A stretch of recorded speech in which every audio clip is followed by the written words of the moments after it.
Olá, estamos iniciando mais um Cá Entre Nós.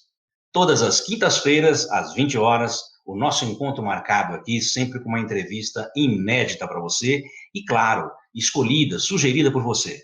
Você que nos segue nas redes sociais e que também envia o seu e-mail sugerindo as pautas a serem tratadas aqui semanalmente. Você que ainda não se inscreveu no canal, por favor, inscreva-se, acione o sininho para receber as nossas notificações, aproveita que você está por aí, dá aquele like e, é claro, divulguem os nossos vídeos. Isso é muito importante para a saúde do nosso canal. O tema a ser tratado hoje no nosso programa vai ser implantes unitários e protocolos. Solta a vinheta!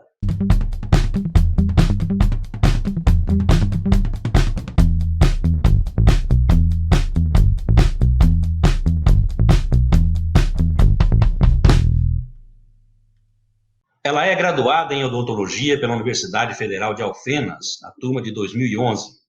É especialista em ortodontia pelo Instituto Nacional de Estudos e Pesquisa em Odontologia, especializada no uso de alinhadores invisíveis, Easy Solution. Tem capacitação em harmonização facial pela ABO de Campinas, capacitação em periodontia pela Unifal, especialista em implantodontia e capacitação em prótese e cirurgia periodontal pela Faculdade São Leopoldo Mandique. É com muita alegria e muita honra que eu recebo aqui no Cá Entre Nós a nossa querida amiga doutora Marília Teixeira Oliveira. Seja muito bem-vinda, doutora. Obrigada, Nelson.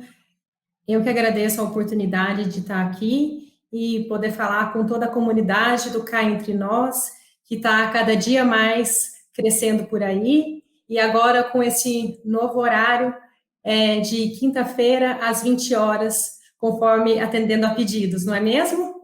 Isso mesmo, muito bem lembrado. Você sabe que aqui a interatividade com os nossos seguidores é prioridade. Nós fizemos uma pesquisa de opinião no final do ano passado e, dentre outras mudanças, uma delas foi sugerida que fosse feita, que seria o horário. E nós atendemos prontamente e estamos agora todas as quintas-feiras às 20 horas, como bem você lembrou. Doutora, vamos iniciar o nosso bate-papo, explorar um pouco mais aí do seu conhecimento, que a gente sabe que é bastante, e gostaria que você nos explicasse o que são implantes dentários e quais são as suas vantagens. Bom, vamos lá então.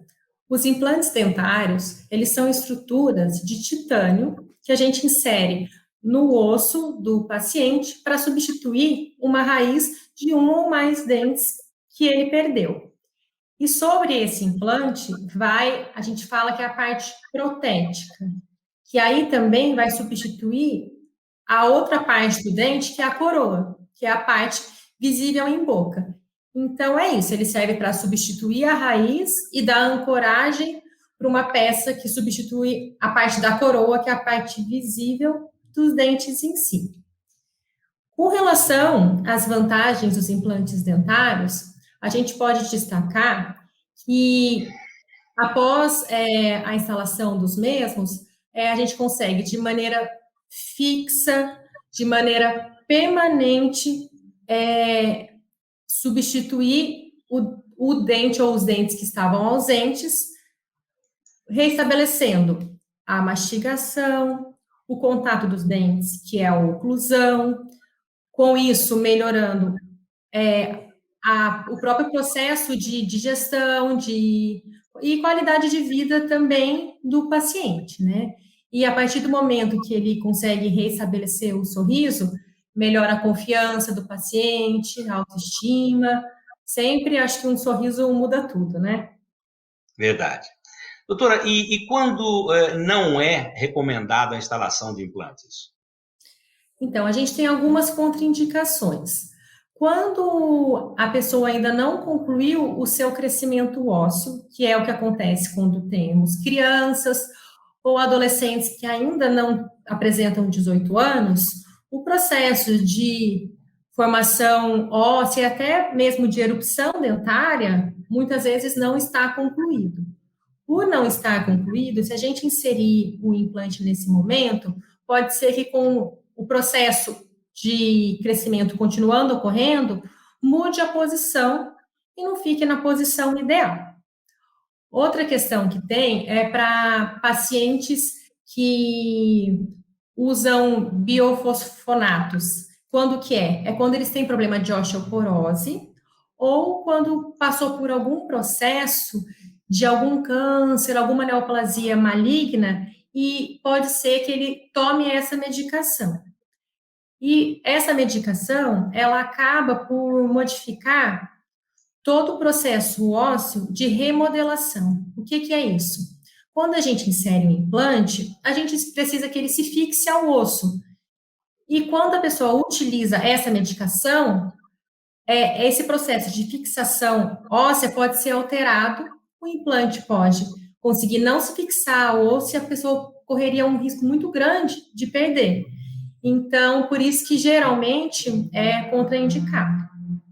E a gente também tem as contraindicações relativas. Quando que acontece? Quando o paciente tem pressão alta, quando tem diabetes, quando faz o uso de cigarro.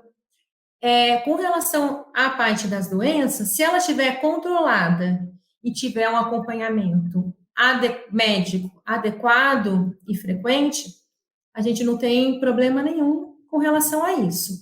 E com relação, por exemplo, a pacientes tabagistas, o que acontece? O cigarro, ele tem uma temperatura alta, além de liberar a nicotina. Essa temperatura alta, ela diminui a circulação sanguínea em torno de uns 40% ou mais. E quando acontece isso, pode também dificultar o processo de cicatrizar e o processo do implante aderir ao osso. Então, nesses casos, o que a gente sugere? Geralmente, 3 dias antes da cirurgia de implante, o mínimo é suspender, seria o ideal, ou pelo menos diminuir, mas o ideal seria suspender o cigarro. E, pelo menos, o ideal seria de 20 dias, que é o primeiro posterior à instalação dos implantes. O primeiro processo de formação óssea considerável acontece mais ou menos em 21 dias. Então, se o paciente conseguir suspender ou diminuir para não correr o risco de ter nenhuma complicação. E como é feito esse implante dentário na hora que vai lá no consultório, definiu, fez toda essa preparação? Como que é feito? Explicar direitinho para a gente esse procedimento. Eu tenho um modelinho aqui, não sei se dá para ver. Aí, tá ótimo.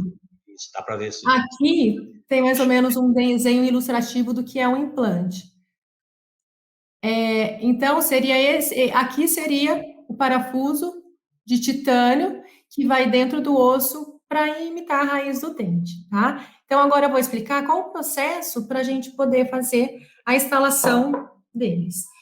Então, primeiro, para a gente saber se tem condições para a gente instalar o implante, além do exame clínico que a gente faz no paciente, a gente solicita um ou mais exames de imagem, né? Quais são eles? Fotografia, raio-x panorâmico e também tem um raio-x em 3 dimensões, que é a tomografia. Nem sempre é necessário todos os tipos de exame. Quanto que precisa de exames, por exemplo, a tomografia, que é um exame um pouco mais caro e mais profundo? Geralmente, ele passa a ser obrigatório em caso de reabilitações mais extensas, vai fazer vários implantes. Em casos também que a gente já olha no exame clínico ou na panorâmica que é feita anteriormente, a gente vê que o paciente tem pouco osso. Então, a tomografia por dar a 3ª dimensão e todos os exames de imagem facilitam da gente ter mais precisão na hora de colocar o implante nessa posição ideal. Então, o primeiro passo é a gente fazer um exame clínico e um exame de imagem. Posterior a isso, a gente tendo isso em mãos, a gente precisa saber como que está a saúde geral do nosso paciente. Então, se ele tiver um exame laboratorial que tem até 6 meses, ele nem precisa fazer nenhum outro. O que a gente costuma pedir? São exames simples. É um hemograma, um coagulograma, para ver como que está o processo cicatricial dele, e a gente pede um exame também para ver a diabetes, para ver se ela está controlada. Então, esses são os exames prévios que a gente solicita. E aí, geralmente, no dia da cirurgia também, a gente prescreve uma medicação pré-cirúrgica 1 hora antes. Eu geralmente prescrevo um antibiótico e um anti-inflamatório. Tomado isso, aí a gente inicia o processo da cirurgia em si. Como que é feito? É um processo simples, geralmente é feito sobre anestesia local, no consultório ou na clínica, né? E aí, o que a gente faz? A gente faz, geralmente, quando faz a cirurgia em aberto, a gente faz um pequeno corte na gengiva para chegar no osso, aonde vai ser inserido o implante. E aí o implante é inserido através de um motor próprio, terminando a instalação do mesmo, a gente não pode deixar ele exposto à cavidade oral. Então a gente chama tapa implante ou parafuso de cobertura. Aí a gente coloca ele tampando a superfície do implante e depois o que a gente precisa fazer é fechar a região com alguns pontos. E tem a possibilidade também da gente fazer, chama flapless. O que é isso? É uma cirurgia fechada, onde a gente não faz corte. Geralmente, a gente recorre a ela quando a gente tem uma tomografia, um guia cirúrgico feito anteriormente para orientar a posição perfeita de instalação do implante. E quando a gente tem uma condição óssea melhor, que não está numa condição óssea crítica.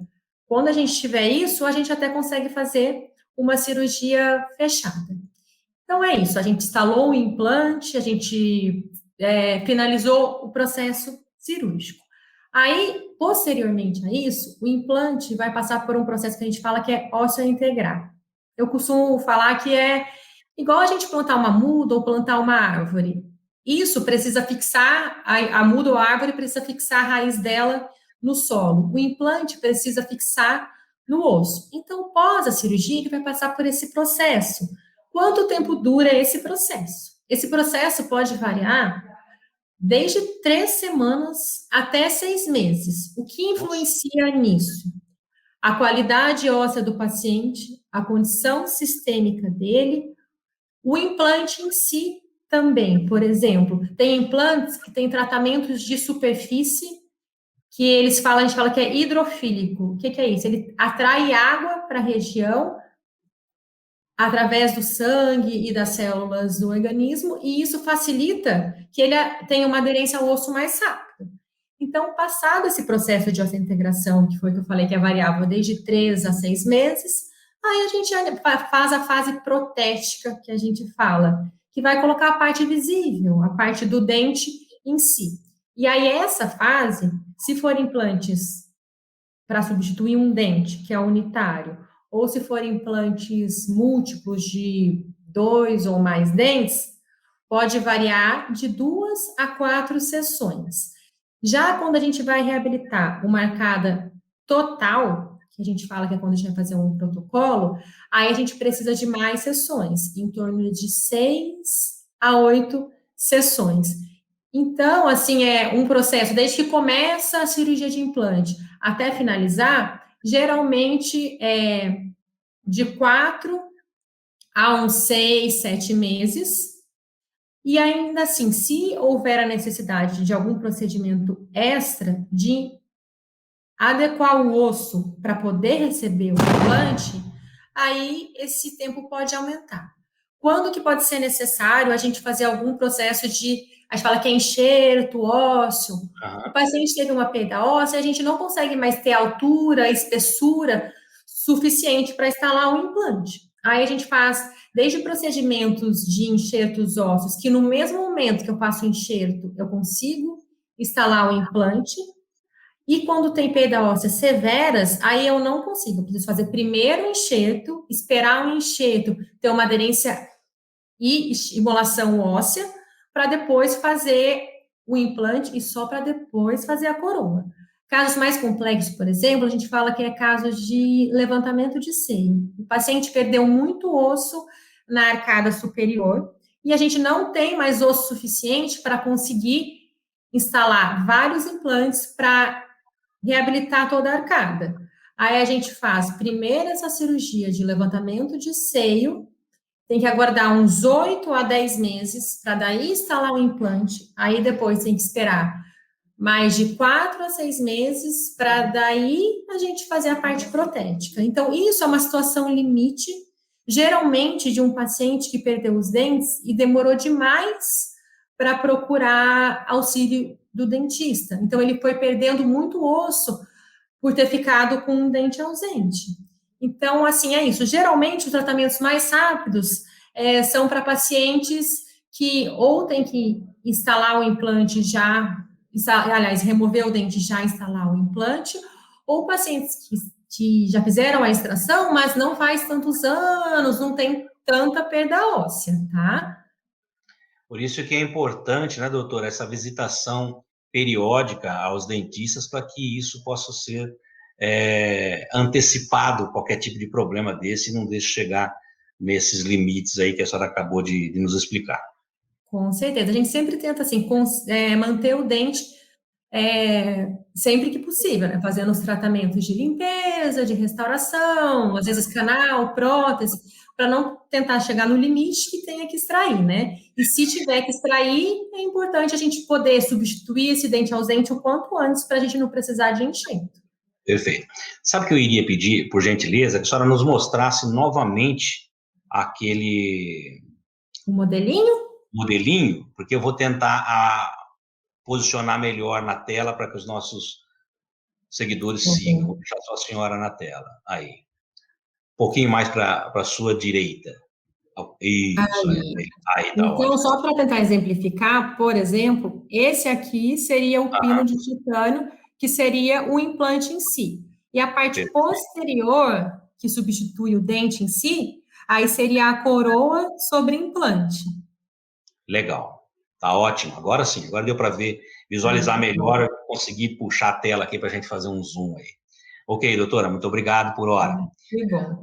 E continuando aqui o nosso bate-papo, eu gostaria também de perguntar para a senhora o que é, na verdade, a carga imediata? Bom, vamos lá então, Nelson. A carga imediata é quando no mesmo momento eu consigo fazer a extração do dente e instalar o implante. Quais são as geralmente condições prévias para eu fazer isso? Não pode ter nenhuma infecção no local, o que aumentaria o risco de perda do implante, e eu consigo ter alguma condição óssea favorável que eu consiga ter aonde ancorar, aonde prender o meu implante. Então, basicamente, seria isso: fazer a extração dentária e a instalação do implante no mesmo momento cirúrgico. Perfeito. E quanto tempo dura, em média, um tratamento desse, doutora?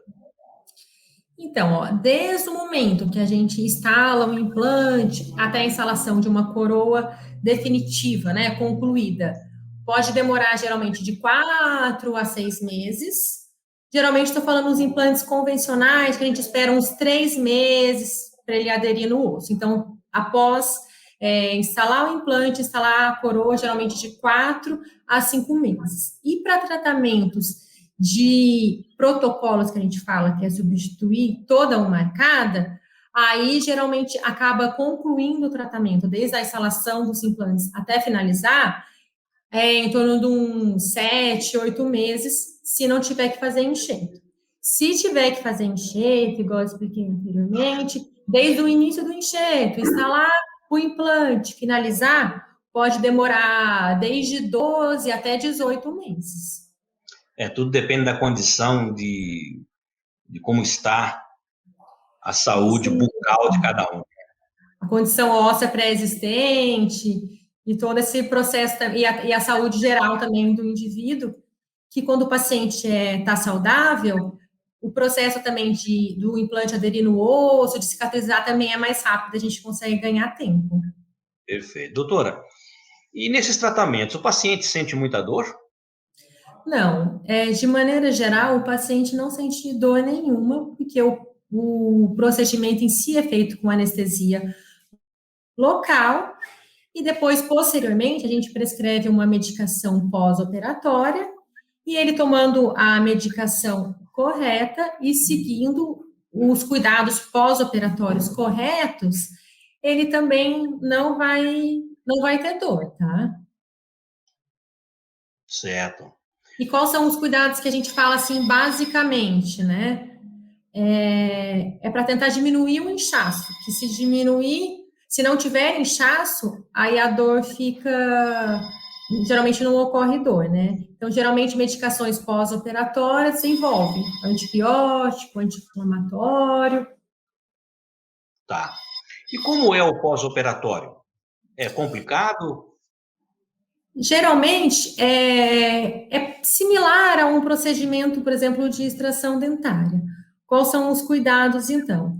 Após a cirurgia, nas primeiras horas, a gente pede, se possível, para colocar gelo, né, nas primeiras horas. E com relação à fala, a gente pede para não falar em excesso nas primeiras 72 horas. Porque não é que não pode falar, mas em excesso não, porque se a gente fica falando continuamente, a gente aumenta a circulação sanguínea na região.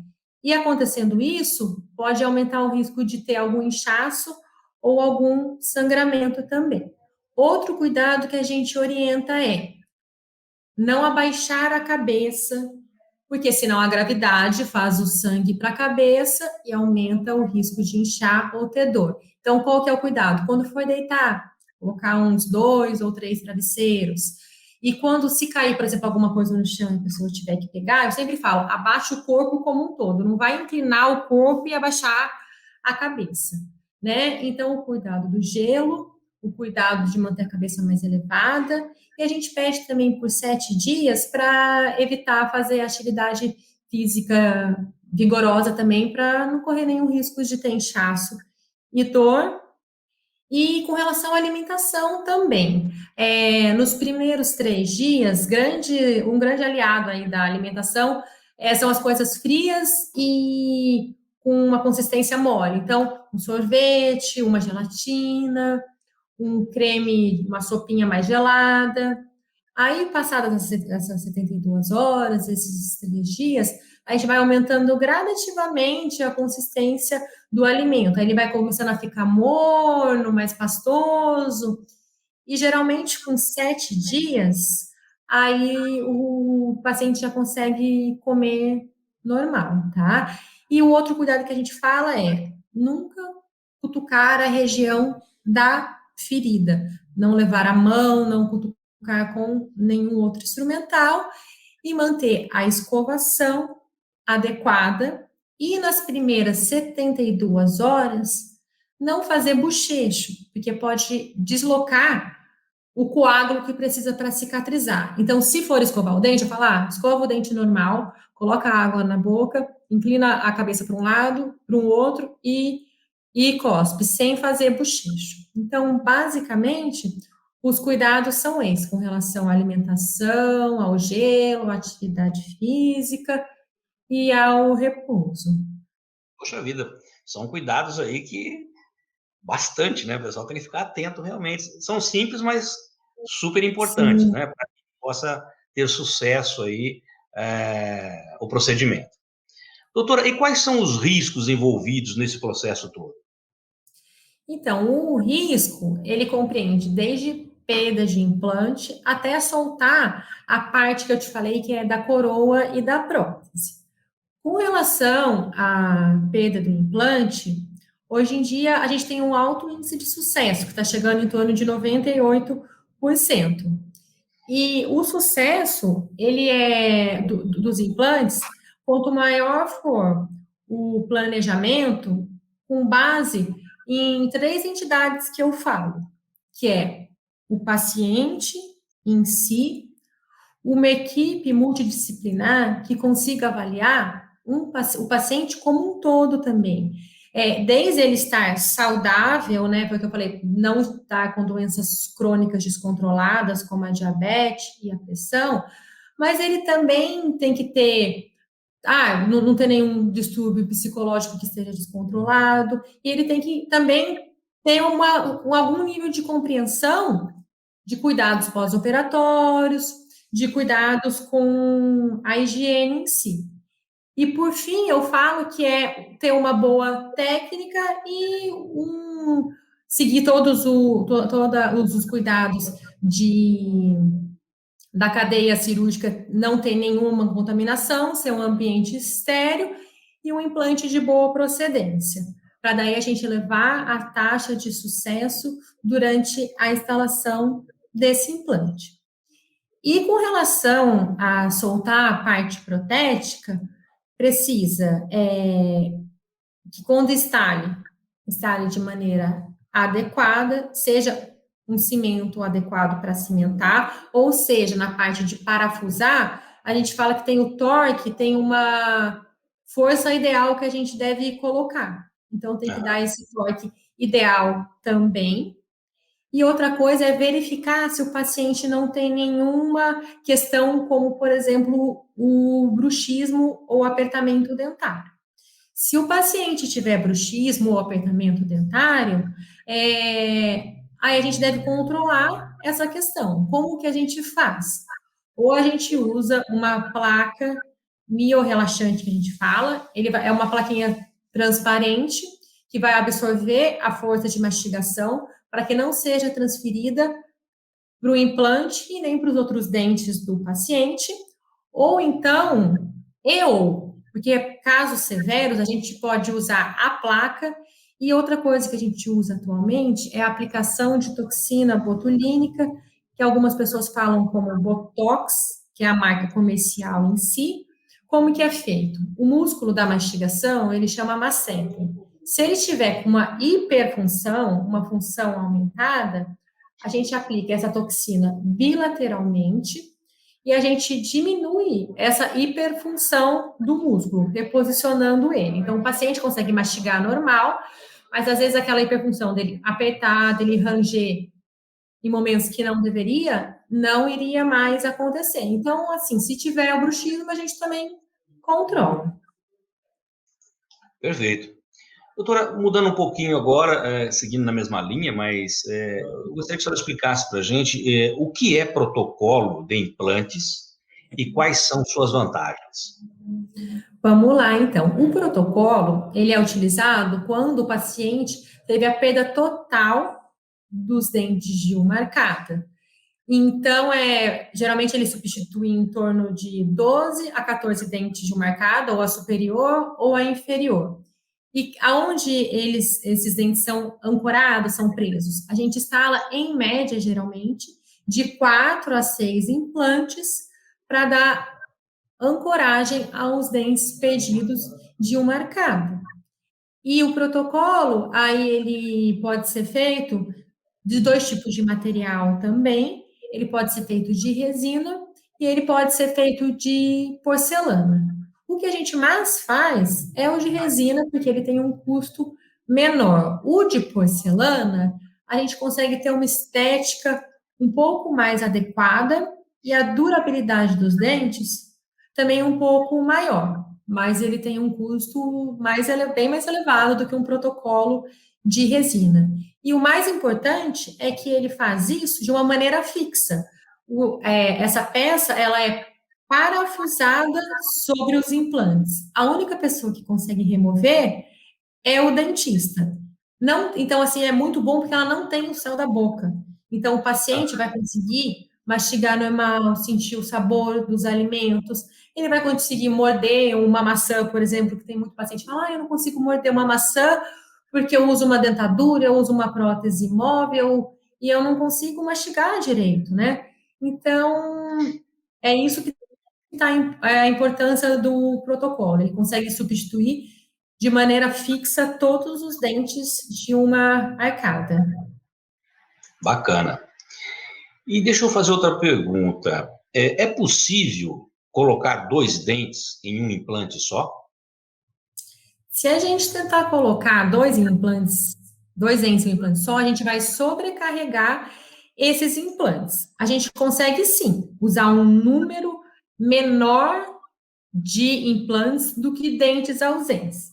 Vou exemplificar para você. Por exemplo, um paciente perdeu 3 dentes. Eu consigo colocar 2 implantes e fazer uma prótese fixa Com 3 dentes apoiados em 2 implantes. Ou o paciente perdeu 5 dentes que são vizinhos um ao outro, eu consigo colocar 3 implantes e substituir esses 5 elementos.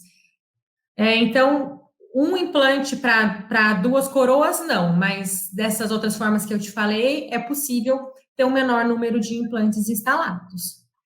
Tá. Me diga, e quantos dias após a extração pode-se fazer um implante? Então, a gente tem 2 possibilidades, né? Primeiro, fazer a carga imediata que eu te falei, que é no mesmo momento que a gente extrai o dente, a gente já instala o implante, ou fazer a instalação posterior, igual você está me perguntando. Se for fazer a instalação posterior, geralmente a gente tem que esperar 60 dias, 2 meses, para que após a extração esse osso já esteja em condições para receber o implante. E falando de novo que não é bom demorar, porque o que mantém um osso vivo? Quando a gente tem o dente, ele é inserido no osso. E a mecânica da mastigação do paciente, que em algum momento ele está mastigando, ele comprime o dente comprime o osso. E quando ele está em repouso, ele geralmente não é para apertar os dentes e não é para comprimir o osso. Então, esse processo de compressão e não compressão do dente mantém o osso vivo. Na ausência do dente é que vai acontecendo a perda óssea que a gente fala. Então, por isso que é bom não demorar, e a partir de 60 dias, então, pós-extração, o implante já pode ser inserido. Legal. Doutora Marília, cá entre nós, é caro fazer implante? Quanto custa? Bom, cá entre nós, Nelson, tem umas diretrizes que, assim, eu não sou autorizada pelo Conselho Federal de Odontologia a passar, por exemplo, aqui no programa, o valor de um implante em si. Mas eu posso dar algumas ideias de algumas variáveis. Por exemplo, quando um paciente vai fazer a carga imediata, que no mesmo momento que a gente instala o implante, a gente vai instalar uma peça provisória. Como essa peça provisória é uma coisa a mais, que ela tem alguns componentes, algumas peças para prender nesse implante que foi instalado, só para depois fazer a peça definitiva, então o tratamento com carga imediata é um pouco mais caro. E pensando também no valor do dente em si, outra coisa que a gente faz bastante para facilitar o pagamento para o paciente, ele pode dividir a fase cirúrgica, que é o momento que ele vai instalar, ou vai ter que extrair dente e colocar implante, ou só colocar o implante. Ele pode arcar primeiro com essa parte, e só depois, quando for fazer a parte protética que a gente fala, que é a parte visível do dente, que é a parte da coroa, né, em si, aí ele se preparar para fazer o pagamento dessa fase protética. Porque como tem que esperar o implante ósseo integrar, eu falei que geralmente em média de 3 a 6 meses, dá para ele se preparar dessa maneira. E outra coisa também que varia é se o implante, por exemplo, for unitário, vários implantes unitários, ou se for, por exemplo, um protocolo que vai instalar 4, 6 implantes e substituir todos os dentes. Se você pegar o valor unitário do dente em si, para reabilitações maiores, que a gente acaba colocando menos implantes, aí sai um valor menor também. E basicamente eu acho que é isso com relação aos implantes, mas é bem possível sim fazer, tá? Hoje em dia tem marcas, vários tipos de marca e várias exigências do paciente que também dá para facilitar o processo do pagamento e instalação em si. Legal. E qual é o melhor implante dentário que existe? Bom, com relação aos implantes, eles podem ser classificados de maneiras bem diferentes, com relação à marca, por exemplo, que a gente tem os implantes importados, por exemplo, como Nobel, Straumann, Ankylus, e a gente tem implantes nacionais de ótimas procedências também, como o Neodente e Sim. Então, ele pode ser classificado com relação à marca, pode ser classificado com relação ao seu tamanho, se ele é curto, se ele é longo. ele pode ser classificado com relação ao seu formato, se ele tem as paredes paralelas, se ele é cilíndrico ou se ele tem um formato mais afunilado, sendo cônico. Ele pode ser classificado com relação a como a peça que vai sobre ele, o componente que a gente fala, vai prender no mesmo. E ele também. Então, assim, o melhor implante que eu falo é geralmente o que se adequa à realidade e à necessidade do paciente em si. Uma coisa que eu esqueci de mencionar, eles podem ser classificados também com relação, por exemplo, se ele tem algum tratamento de superfície ou não, para facilitar esse processo de osteointegração. Então, o que eu falo? Melhor implante, como que a gente escolhe? O paciente não tem aquela necessidade, aquela ânsia de ter que substituir o dente a fazer a coroa e finalizar o processo tão rápido. Então, a gente pode, por exemplo, instalar um implante nacional, sem tratamento de superfície, que ele vai esperar só algumas semanas, um mês a mais, um pouquinho a mais, para que o implante tenha aderência ao osso e a gente possa fazer a parte da coroa. E aí, dessa maneira, por exemplo, ele teria ele é mais viável economicamente, esse processo é mais barato em si. Tá. Me diga, e o que é o implante All-on-4? O implante All-on-4 significa tudo em 4. O que significa isso? Aquele protocolo que eu te falei, que às vezes a gente instala 4, 6 implantes, quando você instalar 4 implantes, de maneira estratégica, você vai denominar All-on-4. Então, são 4 implantes que são inseridos e eles substituem todos os dentes de uma arcada, ou arcada superior ou arcada inferior. Como que é feito? A gente coloca 2 implantes na parte anterior. A parte anterior que a gente fala é de canino a canino. Então, nessa região, a gente primeiro insere 2 implantes paralelos, um em cada lado, no lado direito e no lado esquerdo. E, posteriormente, na parte posterior, que é para trás do canino, de premolar para trás, a gente vai instalar mais um implante de cada lado. Mas aí, esses implantes, a gente insere ele um pouco inclinado para que a gente consiga uma melhor distribuição de força dos implantes e da peça que vai sobre ele. E aí a gente consegue, às vezes, não ter que fazer um procedimento de enxerto ósseo. Vamos supor, o paciente perdeu o osso na região posterior, eu não tenho mais altura, não tenho espessura para colocar implante nessa região. Na região dos molares, que são os últimos dentes lá no fundo. Mas eu consigo colocar um implante de cada lado na parte anterior e na região logo mais para trás do canino, nos premolares, colocar mais um implante de cada lado. Eu não sei se você vai conseguir visualizar. Eu tenho uma panorâmica até Vou tentar abrir a tela que vai dar um zoom aí melhor. Peraí. Aí. Nesse caso, o que a gente consegue ver? Nessa região, se você olhar, essa linha que você vê aqui, ó, o que está para cima seria o osso. Mas a gente não tem nada de osso. Então, eu não tenho, nessa altura de milimétrica aqui, eu não consigo instalar um implante. Nem desse lado e nem desse lado.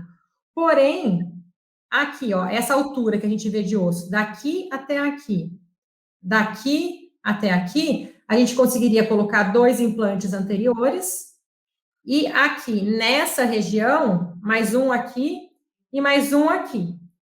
Então, em casos assim, que tem perda óssea generalizada, que infelizmente a gente não consegue mais manter todos os dentes de maneira que o paciente tenha qualidade para mastigar, a gente removeria esses implantes e a gente conseguiria instalar 4 implantes de maneira estratégica, sem eu precisar fazer enxerto na região posterior, e assim o paciente conseguiria ganhar tempo e diminuir os custos. Em que caso pode ser utilizado esses All-on-4? Então, o All-on-4, a gente indica, a gente fala que é para maxilas, que é o osso em si, atrófio. O que é isso? O paciente perdeu o osso na região posterior, na região dos molares, mas a gente ainda tem altura, espessura e qualidade óssea entre pré-molares e incisivos. Então, na parte média anterior, a gente ainda tem qualidade óssea. Legal.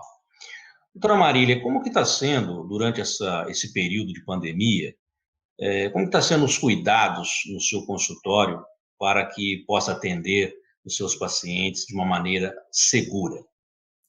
Bom, primeiro, a gente sempre faz, feito o agendamento do paciente, a gente avisa que é para tentar evitar trazer paciente acompanhante na consulta, tá? Quando chega, o paciente passa por um tapete sanizante, então ele tem que limpar o pé para entrar já na recepção da clínica. Uhum. Quando ele for passar também por procedimentos cirúrgicos, é inserido um propé sobre o sapato dele, ele coloca como se fosse uma luva, tá? Mas, primeiramente, então, limpar o pé no tapete, aferir a temperatura de todos os pacientes. A sala de espera é mantida com uma janela aberta para ter circulação. As cadeiras permitidas para sentar são distantes no mínimo 2 metros uma da outra. E com relação aos cuidados do consultório, né, os cuidados que a gente acostuma ter sempre de usar um material sempre estéril, manter toda a cadeia ascética do paciente, usar, por exemplo, barreiras de proteção, proteger a luz do refletor que vai, proteger aonde o dentista coloca a mão, né?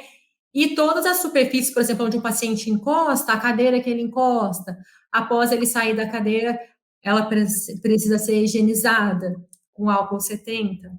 E os pacientes também, é uma coisa que eu esqueci de mencionar, quando eles chegam, além de limpar o pé no tapete, ter a temperatura aferida, geralmente a gente tem o álcool ali no balcão, a gente orienta que lave a mão e também passe o álcool.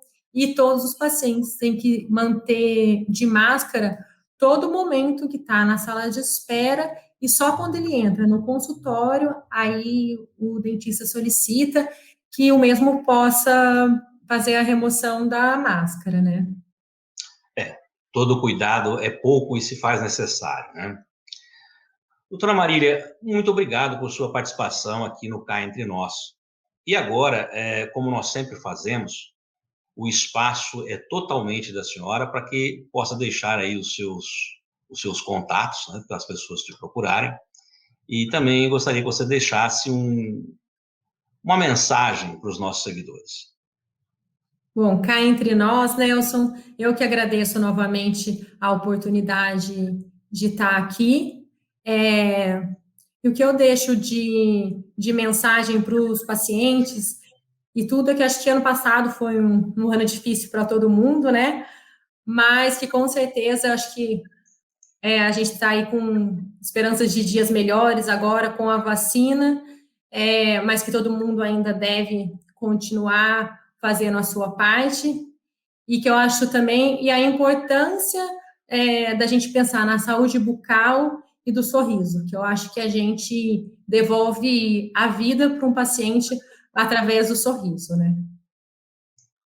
Muito obrigado, doutora. Enquanto a senhora falava, eu coloquei aqui no nosso rodapé da nossa tela os seus contatos, para que quem quiser fazer contato direto possa acessar. Lembrando também que o currículo completo da doutora está descrito em nosso canal. É muito bacana que você entre lá e se informe um pouco mais da capacidade total aí da doutora Marília.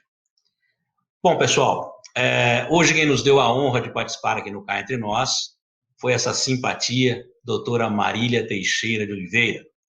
A semana que vem teremos uma nova entrevista e, é claro, sempre sugerida por você, você que nos segue nas redes sociais e que também envia o seu e-mail sugerindo as pautas a serem tratadas aqui semanalmente. A todos vocês que ficaram conosco até agora, nosso muito obrigado pelo carinho da audiência e até a semana que vem, se Deus quiser. Solta a vinheta.